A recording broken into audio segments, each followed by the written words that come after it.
எங்களை பொறுத்த வரைக்கும் நாங்கள் என்னன்னா கேப்டன் எப்படி அவர் கூட இருந்தோமோ எங்களுக்கு அவர் சப்போர்ட்டாக இருந்தார், நாங்கள் அவருக்கு சப்போர்ட்டாக இருந்தோமோ அதே மாதிரி அவங்க ஃபேமிலிக்கு நாங்கள் சப்போர்ட்டாக இருக்கோம். அதில் வந்து மாற்றுக்கிறதே கிடையாது. அந்த விசுவாசம் கடைசி வரைக்கும் தொடரும். அது எல்லாருக்குமே இருக்கும். இப்போ வந்து இடையில வந்தவங்க தான் இடையில போவோம். பட் ஆரம்பத்தில் இருந்து இருக்கிறவங்க கண்டிப்பாக அவங்க கூட தான் இருப்பாங்க. எப்படி வந்து அந்நியார் வந்து கேப்டன் விட்டு சென்ற இடத்த அவங்க வந்து ஃபுல்ஃபில் பண்ணிட்டு இருக்காங்க. ஒரு சாதாரண விஷயம் கிடையாது.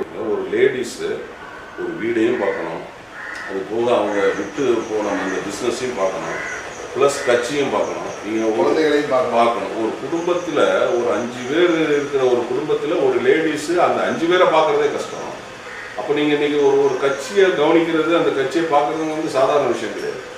இன்றைக்கி எனக்கு தெரிஞ்சு தமிழக அரசியலில் ஒரு லேடி தலைவர் அப்படின்னா இவங்க தான் இருக்கிறாங்க. நீங்கள் சொல்வீங்க அப்போ வந்து தமிழிசை அக்கா இல்லையா, அதெல்லாம் வேற கட்சிக்கு இருக்காங்க.